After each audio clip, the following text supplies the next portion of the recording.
bagaimana menyusun pembukuan sedikit secara ringan dan mudah. Ya. Selanjutnya dari 2178, selamat malam New Life. Saya seorang suami yang sudah punya anak yang sangat bingung saat ini. Menurut New Life, pekerjaan apa yang cocok buat saya yang keadaannya sudah tidak normal lagi setelah kecelakaan? Karena jalan saya sudah pincang, sekarang saya sangat tertekan. Mohon nasihatnya, apa ada perusahaan yang bisa menerima kerja kalau dalam keadaan seperti itu? Dia punya suami. Pincang. Dia dalam posisi pincang. suami, Oh, dia seorang suami. punya anak tapi dia Kecelakaan lalu mengalami- sekarang Oke. pincang. Pak, sebenarnya keterbatasan fisik itu tidak berarti kita tidak bisa melakukan apa-apa. Dan ingat, bukan berarti juga kita harus bekerja pada orang. Iya. Gitu ya. Banyak contoh, Pak. Ada yang namanya Nick Vujicic. Itu malah dia dalam kondisi tangan dan kakinya tidak sempurna, hampir nggak ada gitu ya. Iya. Nah, dia malah menjadi motivator, Pak. Jadi macam-macam, tergantung Bapak bisa melihat keadaan di sekitarnya bagaimana. Pastikan Bapak bisa bergaul dengan orang-orang yang bisa menerima kelemahan Bapak. Iya. Itu dulu deh. Kalau Bapak nggak bisa bergaul dengan orang-orang yang bisa menerima kelemahan Bapak, itu menjadi masalah. Kalau Bapak menilai diri Bapak bahwa karena, maaf, cacatnya Bapak tidak disebutkan apa ya? Pincang. Oke, Kecelakaan. pincang. Kalau pincang saja saya rasa masih bisa bekerja, kan nggak ada masalah. Bapak tidak harus masuk perusahaan yang membutuhkan kecepatan kaki Bapak, tapi Bapak bisa mencari pekerjaan dalam bidang lain. Marketing masih bisa gitu kan ya. Iya. Jadi agent MLM atau asuransi itu masih bisa, mungkin yang kita bicarakan tanpa modal. Cuman yang benar ya, karena banyak juga yang nggak benar. Dan lihatlah sekitar kita ada apa yang bisa dikerjakan, kenapa enggak? Tangan masih bisa sempurna. Ya, mungkin Kalau untuk Bapak yang tadi SMS, itu saya sarankan sih kalau mengenai fisik ya Pak ya, Bapak jangan kecil hati, sebab masih banyak usaha-usaha yang tidak perlu, yang seperti tadi Pak Susilo katakan bahwa tidak perlu sebenarnya fisik itu yang utama.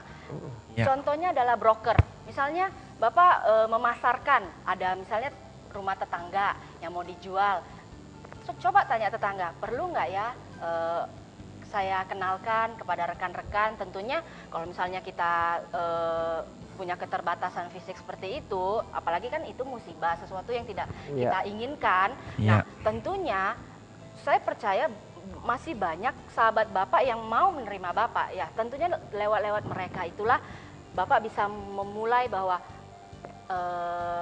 saya membutuhkan kalian. Jangan menjadi orang yang menjadi tertutup begitu ya. Jadi nggak mau bergaul lagi, tapi coba kita memperluas pergaulan kita bahwa saya sekarang seperti ini kondisinya. Adakah pekerjaan atau usaha mungkin sebelah saya ini mau jual rumah atau bagaimana, pekerjaan yang jasa lah seperti itu, jasa memperkenalkan suatu produk atau kalau misalnya Bapak fasih di komputer, Bapak bisa online. Sekarang kan online shop banyak banget ya, barang bisa dijual, tidak perlu modal besar, tapi Bapak melihat peluang-peluang apa yang Bapak bisa di online kan, dipromosikan lewat online, itu akan menghasilkan income. Ya, paling tidak temukan begini Pak, hal apa yang Bapak lakukan itu mudah, tapi bagi orang lain nggak mudah. Contohnya yang tadi saya bilang, kalau kita lihat dari tipe kepribadian, ada orang-orang cermat yang hitung-hitung angka tuh kelihatannya mudah tuh. Tapi ada bagi sebagian orang kok susah sekali sih, hitung-hitung itu jelimet banget gitu kan ya, susah banget gitu kan. Nah, dia mudah kenapa? Karena dia menyukai, gitu kan. Ada orang yang memang bakatnya customer service, memang suka ngobrol, bagi dia ngobrol mudah. Tapi bagi orang-orang yang memang tipe kepribadiannya stabil, suruh ngobrol, aduh mau ngomong dari mana saya ini, pusing dia. Nah makanya temukan apa yang bagi Bapak mudah, bagi orang lain gak mudah. Kekuatan Bapak lihat dulu di mana, baru Bapak coba cari peluang yang berdasarkan kekuatan yang Bapak punyain, gitu. Sebelum lanjut kita break sejenak ya. Ya. Pemirsa, sebelum lanjut ke SMS dan pertanyaan, kita saksikan pesan perubahan yang sesaat ini. Tetaplah bersama kami pemirsa.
Terima kasih pemirsa karena Anda masih tetap setia bersama kami.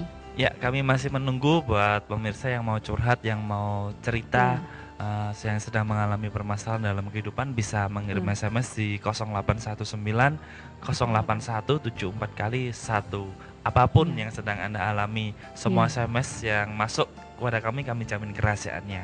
Ayo ambil handphonenya sekarang, ceritakan permasalahannya di 0819 081 74 kali 1. Nah, tadi kan udah ada cerita-cerita tentang tekanan-tekanan di dalam hidup. Lalu bagaimana reaksi yang harus kita lakukan, sikap apa yang harus kita lakukan saat kita menghadapi tekanan?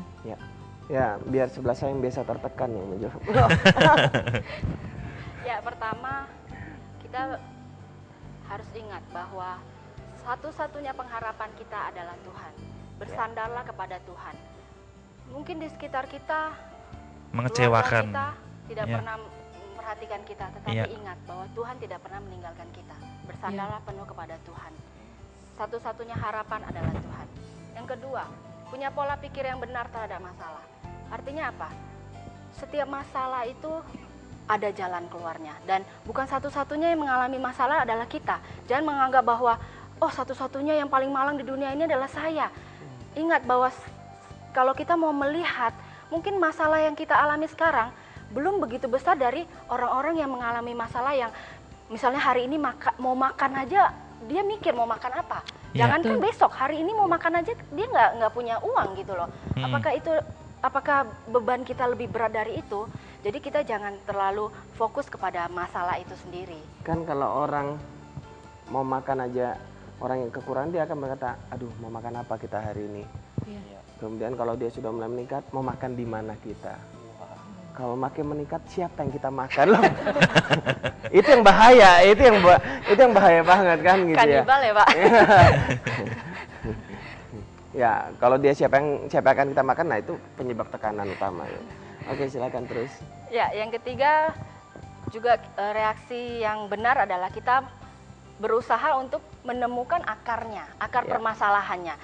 Tentunya seperti kalau misalnya kita sakit, kita perlu tahu, kita perlu berobat, kita perlu tahu dulu kita lagi sakit nih, kita perlu berobat, kita perlu ke dokter. Makanya kalau kita perlu berobat, makanya kita pergi dokter.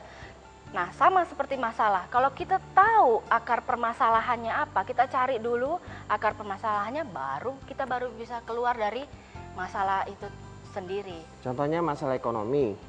Akar permasalahannya adalah di gaya hidupnya mungkin gitu kan, yang mengakibatkan dia memenuhi keinginan dia, uang sudah pas-pasan, pengennya jalan ke luar negeri. Apalagi kita di Batam nih kan, aduh main dulu deh ke negara tetangga gitu kan ya. Padahal uang sudah pas-pasan nih, akibatnya ngutang sana, ngutang sini. Nah, itu akar permasalahannya adalah dia nggak bisa mengelola keuangannya dan baik gitu loh. Jangan berpikir untuk lepas dari problem ekonomi kalau kita nggak bisa membedakan. Ya, oke. Ya, yang keempat juga reaksi yang benar saat kita menghadapi tekanan adalah mempertimbangkan resiko-resiko yang ditimbulkan dari keputusan yang diambil. Contohnya gini, misalnya kita sudah berbuat salah saat kita berhubungan dengan pacar kita dan kita hamil di luar nikah. Lalu saat kita udah mengalami seperti itu, pasti kan ada pemikiran, aduh gimana ya? Pertama, kalau anak ini dilahirkan saya akan malu. Keluarga saya akan marah tanpa suami. Tanpa suami lagi kan, hamil di luar nikah. Tapi ada pertimbangan lagi, gimana kalau saya aborsi aja? Seperti itu. Jadi kalau saat seseorang mengalami tekanan, dia akan sulit berpikir bahwa yang dilakukan adalah keputusan yang benar. Jadi harus juga kita mempunyai satu waktu yang mungkin tenang dulu, mempertimbangkan resiko-resiko yang kalau saya mengambil keputusan aborsi, berarti saya melakukan kesalahan yang kedua, membunuh. Kalau saya melahirkan, ya saya siap untuk malu karena keluarga saya akan marah atau seperti apa. Banyak problem-problem yang timbul kalau misalnya kita sedang mengalami tekanan, kita akan sulit untuk berpikir jernih seperti itu. Tetapi ya kita coba untuk berpikir bahwa kalau misalnya saya melakukan ini, resikonya ini loh. Kalau saya mengambil keputusan ini, resikonya ini loh. Jadi kita sudah mempersiapkanlah segala keadaannya. Ya, kita lanjut ke SMS yang sudah masuk dari 2767. Selamat malam, aku Bayu. Ya, selamat malam juga Bayu. Saya mau cerita 6 bulan belakangan ini aku merasa tertekan di kantor. Aku difitnah, dituduh mencuri uang dengan alasan karena aku sering lembur. Sekarang ini aku seperti orang asing di ruangan. Kadang disindir-sindir sampai-sampai aku dipanggil atasan dan dia memaki aku. Padahal aku sudah jelaskan tapi sedikit pun omonganku tidak dihiraukan. Nah, aku harus bagaimana? Aku nggak kuat kalau begini. Dari Ya. Bayu. Buat Bayu begini, memang waktu kita mengalami tekanan, apalagi difitnah gitu ya, itu memang peristiwa yang menyakitkan, nggak enak. Nah makanya seperti tadi yang poin yang terakhir yang Bu Yeni sampaikan, pertimbangkan resiko-resiko yang ada. Kalau Anda tetap di sana, Anda nggak bisa enjoy dan Anda sudah diberi label bahwa Anda seorang pencuri, apakah Anda bisa bertahan di sana dengan tekanan yang begitu berat? Kenapa? Karena Anda sudah difitnah. Atau resiko yang kedua adalah Anda mengundurkan diri dari sana, otomatis Anda belum punya penghasilan nih. Anda punya nggak dana cadangan untuk bertahan hidup? Kalau nggak punya, itu juga resiko. Atau bagaimana Anda pertimbangkan, mungkin oke, Anda bekerja sana, cari jalan lain untuk mempunyai penghasilan lain, sehingga waktu Anda siap, baru Anda mengundurkan diri dari sana. Jadi semuanya semua keputusan Anda ada resiko, Bayu. Anda mau tetap, Anda harus menghadapi fitnaan. Anda mau keluar, resikonya di dompet Anda. Nah, akan lebih baik kalau menurut saya, coba tetap bereaksi benar. Pertama, jangan benci. Beri senyuman ya. Ya, tapi kalau setiap hari seperti gini kan berat juga. Kalau saya kan sekali-kali dimarahin kan gitu kan ya. Ya sekali-kali. Ini sudah 6 bulan. Ini sudah 6 bulan. 6 bulan difitnah ya berat juga gitu kan ya. Nggak apa-apa Anda tetap tersenyum. Cuman jangan sampai Anda senyum sendiri kan gitu ya. Berikan reaksi benar tetap. Orang fitnah Anda tetap berikan senyuman, mengampuni. Anda mengalami legowo dulu. Yang penting pastikan bahwa Anda memang benar-benar tidak mencuri, ya sudah. Hidup aja dengan benar. Mau diberi label bagaimana, kebenaran tuh nggak perlu kita bela. Karena kebenaran tuh nanti akan membela kita. Kebenaran tuh akan muncul dengan sendirinya. Nah tapi kalau Anda merasa nggak kuat dan Anda merasa aduh kalau begini terus aku emosionalku nggak baik juga nih, aku jadi berpikiran jahat dengan orang lain, aku jadi negative thinking, jengkel dan segala macam. Anda merasa itu mengganggu emosional Anda, ya berarti Anda harus mengambil resiko yang kedua. Nah resiko yang kedua otomatis pekerjaan bagaimana? Nah Anda pertimbangkan, lebih bagus diskusi dengan konselor yang memang bisa melihat kekuatan kelemahan Anda, sehingga memberikan pertimbangan-pertimbangan, masukan-masukan, dan Anda perlu terbuka semuanya. Apakah memang uang itu Anda yang pakai, atau Anda ada tahu orang lain yang pakai, atau bagaimana gitu kan? Anda perlu terbuka dan konselor. Ya. SMS selanjutnya dari 5689, saya punya anak umurnya 1 tahun 10 bulan dan suka marah-marah. Yang saya mau tanyakan, kira-kira tertekan apa tidak sama anak saya? Ibunya suka marah-marah mungkin. Jadi anaknya yang umur 1 tahun 10 bulan apakah terpengaruh dengan tekanan seperti itu? Oh ini sang ibu yang suka marah-marah ya. Ya begini Bu, anak umur 1 tahun 10 bulan. Jadi saya pernah baca Bu bahwa anak begitu dilahirkan 0 sampai 5 tahun, dia itu otaknya itu sedang berkembang ya. Dia sedang berkembang dan sudah bisa tahu bahwa oh ini orang tuanya lagi marah nih, orang tuanya nggak sayang nih seperti ini.